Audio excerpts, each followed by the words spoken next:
guys! Welcome to my vlog! Hi guys! So, get ready with me. Okay, so yun na nga. Nag-brand out po. Challenges. A lot of people face different types of challenges in their everyday life. Be it physical, emotional, mental, or even in a spiritual aspect.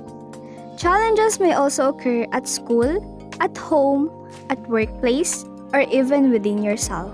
But sometimes, as a student, whatever challenges that we are facing, and we might be facing anytime soon, just by merely feeling the presence of our classmates was enough to calm us down, that everything will be alright.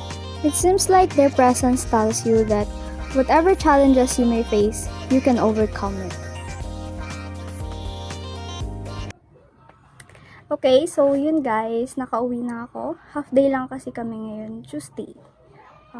Hindi ko na video kaninang naglalakad ako pa uwi.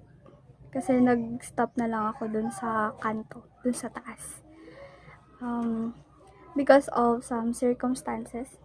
Sorry. Madami kasing tao, nahiya na ako mag-video. Lalo is ka-age ko sila. So, yun. Nahiya. So, yan, nakauwi na ako. Walang signal at run out. Mainit. So, yeah. That concludes my day today. Yeah. Char. O, diba?